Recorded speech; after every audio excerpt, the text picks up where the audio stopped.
about some of the expected questions from section on environment and ecology. This is the third part in our series, and in this we would be focusing on the state of global air, seagrass, dhole conservation, the Pokali rice, national gene bank. Then we have the African baboa tree, some of the species which are on the verge of extinction or are vulnerable. So those are some of the important topics. Coming on to the global air 2020 report. So this has been brought by HEI, Health Effects Institute, which gave this study, and this was funded by US Environment Protection Agency and others. So among the 10 countries which have the highest exposure are India, Bangladesh, Pakistan and Nepal, and this has been talking about the impact of air pollution on the prevalence of low birth, preterm birth and childbirth defects. So how to mitigate it is again an important aspect. The next is restoration of seagrass. Now seagrass restoration has been taking place along the coast of Tamil Nadu. This is a tiny flower with oval leaves and belongs to the family where you have nearly 60 species which are present, and some of the major species are given here. They are commonly seen either in the muddy areas or the sandy areas and in the coastal bank of India, across the coastal area, the Palk Estate and Gulf of Mannar. Now they reproduce by two methods, sexual as well as asexual. The significance is important because they are called as the lungs of the sea and maintain water quality, prevent soil erosion, and they also provide food and habitat for the surrounding one. Their population has been declining annually at a rate of 2 to 5%. The next is Shivalik Elephant Reserve. Now this reserve has been one of the major reserves and falls within 10-kilometer radius of Rajaji National Park. It is also in the earthquake zoning map, and here we have seen various projects which have been taking place. The next is the issues related to the elephant conservation. Now this is part of the region where you have the Char Dham project and how Indian elephants have been conserved. In the last class we have already seen the various efforts for conservation of elephant, and the Rajaji National Park, which is located in Haridwar, which has been named after the freedom fighter C. Rajgopalacharya, is one of the major protected sanctuaries in the region and was declared a tiger reserve in 2015. The next is Komodo dragon. Komodo dragon is the first known extinction of a mammal that was due to human induced climate change. Now this is the very important thing. It is one of the highest, heaviest and the largest lizards on the earth, and it is known for its muscular tails, broad legs and so on. The blood pressure is kept lower by the venom it releases, and the venom glands are loaded with toxins which actually secrete anticoagulants. Now in light of this, a Komodo National Park has been established in eastern Indonesia. The population size is very small for Komodo dragon, and therefore it's in the list of vulnerable species. The Pusa decomposers to curb stubble burning is another effort where biodecomposer technique is used to convert the crop stubble into compost, and if this is made possible, this would be a remarkable development. The time taken for this process is around 20 days, and the shredded straw is mixed with the soil for at least 45 days to decompose. The next is Lure ecosystem. Now this has been investigated by the Rainforest Action Network, and this is a forest area in the region of Sumatra. Now, one of the most ancient and life-rich ecosystems have been found here. It is designated as World Heritage Site by UNESCO, and it is one of the major hotspots of biodiversity. Now, what are the significance? Recently, we have seen a lot of climate change effects which have been noticed in this region. But here, what we need to understand is the Sumatran orangutan, which is very native to this area, and it is in the list of critically endangered and therefore important. The next is in the sandalwoods. In the Kerala Mayamur forest area, the sandalwood spike disease has been witnessed, and this is an infectious disease caused by phytoplasma. At present there is no way to cure it, and the only way is to cut it and remove the infected area. It can be transmitted through vectors and can have plant to plant transmission as well. There are various reasons associated to it, which include combating the killer diseases, which include basically the silviculture and the green felling. But we also need to understand that red sandalwood is something which is endemic to South India, and it has been growing on the fallow lands in hot dry areas. It is one of the parts of the endangered species of wild flora and fauna which is seen. Now lantana is one of the species in the Sajjangarh Wildlife Sanctuary in Udaipur area of Rajasthan, and there has been drive to protect this to basically help in ecological restoration of the grassland from this lantana bushes. Now lantana is a shrub which is originally native to Americas, and it has turned out to be an invasive species here. It is an ornamental species, but it is highly harmful to the biodiversity and acts as a weed. Its impact has been significantly seen. The next is vultures. We already covered a lot about vultures, and here we need to understand how we need to bring about a change in the vulture studies and vulture conservation. The next is Fridays for Future movement. Now this is a protest which has been made for scrapping the draft environmental impact assessment 2020 by the students and the youth activists, and the idea has been laid down by Greta Thunberg. There has been a huge demand for it. The Dhole conservation is a conservation of endangered Dhole species which is commonly seen in Karnataka, Maharashtra and Madhya Pradesh. Now the scientific name is mentioned here. These are Asian wild dogs, and they play an important role as predators, and they are kept in the category of endangered. Indira Gandhi Zoological Park is the place where the first conservation breeding center for Dhole has been established. The next is the Pokali rice. Now Pokali rice is native to the regions of Kerala. This is mainly seen in Alappuzha, Ernakulam and Thrissur. There are various GI tags from Kerala for the rice which are mentioned here.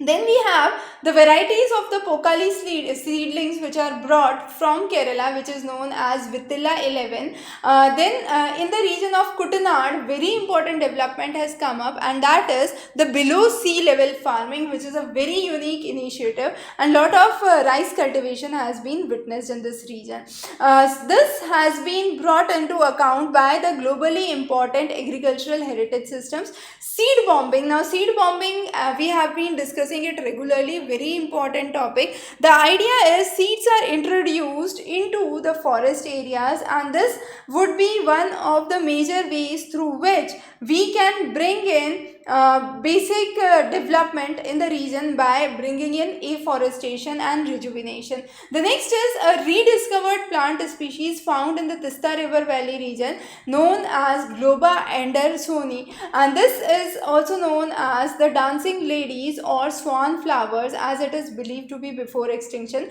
It has been kept under the category of endangered species, and it is narrowly endemic. The National Gene Bank aims at preserving the various genes, and this was identified in 96-97. There are 4 kinds of facilities for the same: the seed gene bank, the cryo gene bank, in vitro and the field gene bank.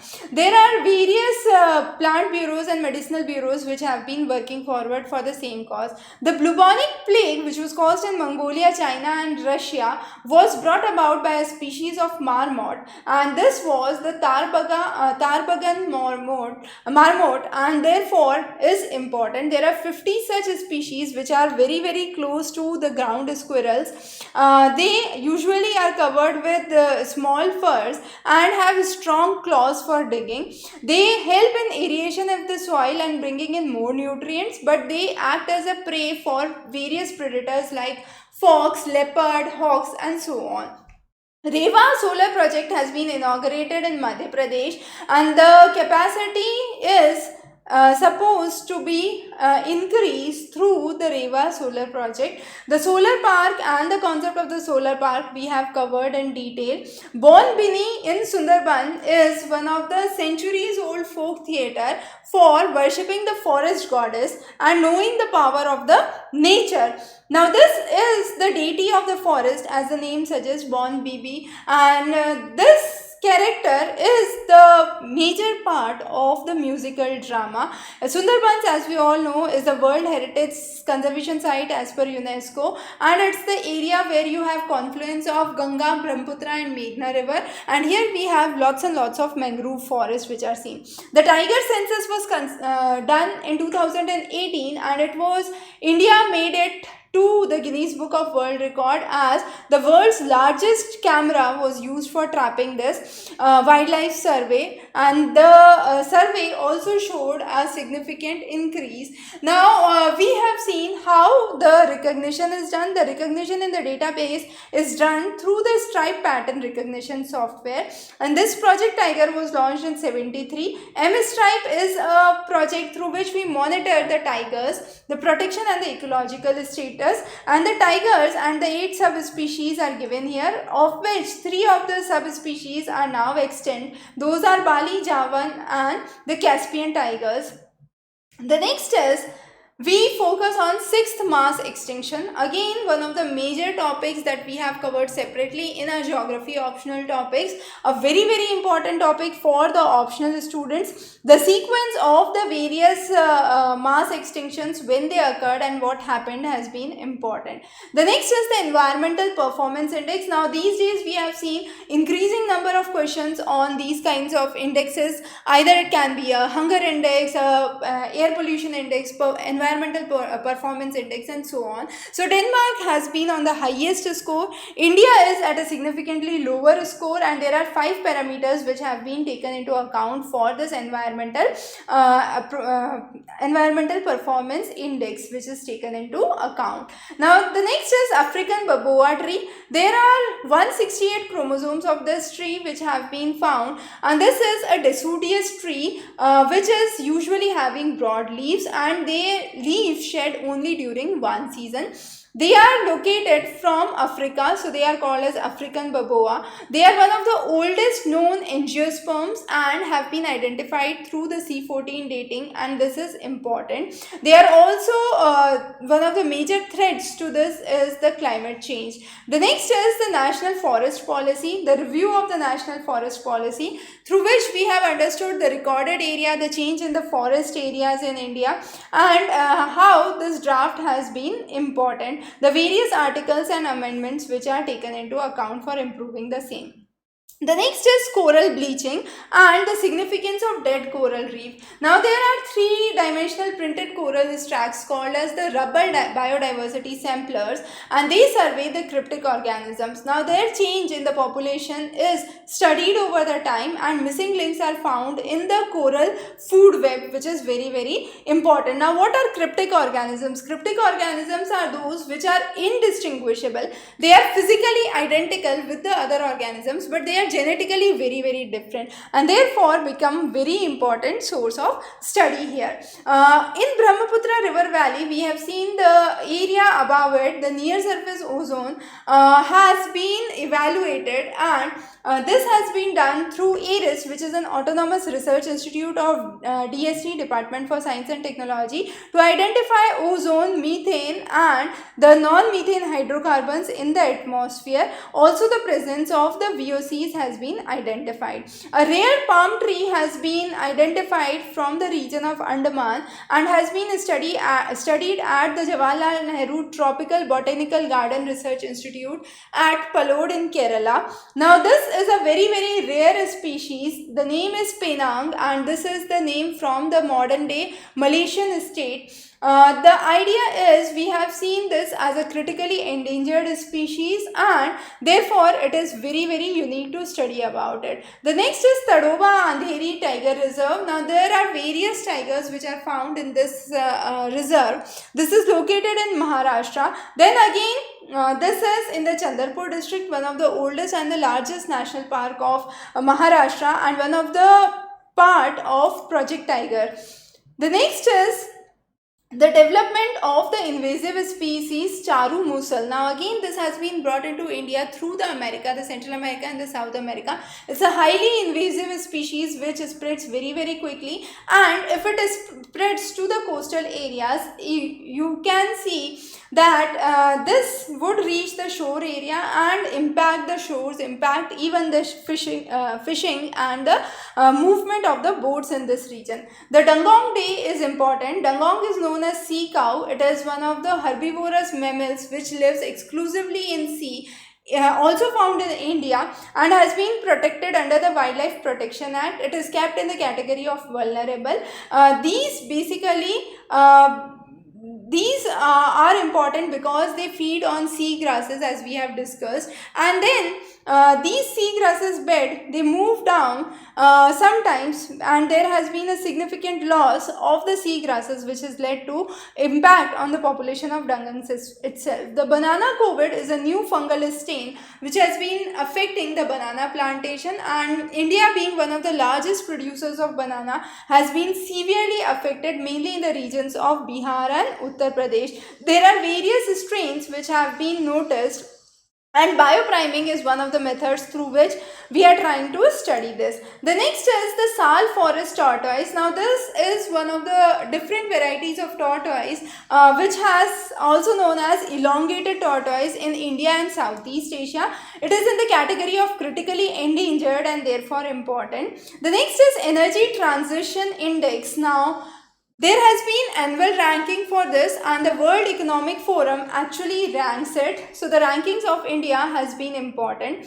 The next is the Ghee golden langur, and this is having a significant threat due to electrocution and interbreeding. There has been the golden langurs which are easily identifiable. The fur color changes significantly, and there is also a difference between the color of the young and the adult, which is very very unique to it. Commonly seen in Assam, Bhutan and parts of India. It is kept in the status of endangered species. The next is the Coccolithophore, which are ancient marine algae, and they are also called as single-celled algae. They live in the upper layers of ocean and therefore important to study. The National Biodiversity Park in Uttarakhand is one of the biggest biodiversity parks in the Haldwani, which has been inaugurated, and the theme for 2020 World Environment Day is Celebrate Biodiversity. In line for that, there has been numerous development with this park. And the next is, the last is the Malabar gliding frog. Now this is again a rare frog sighted in the region of Pullad in Kerala. It exists only in one geographical region and therefore is highly endemic. They are mossy frogs. They are green in color and resemble moss that grows on the rocks. They have a very slender body, and they can well camouflage themselves. The protection status as of now is least concern, but it is important. There are 6 different states in which the Malabar gliding frogs are found, and they are in the category of amphibia. So some of the major issues and topics that we have discussed for environment and ecology this time. We would be covering many more interesting topics for you. Stay tuned. Have a wonderful day ahead.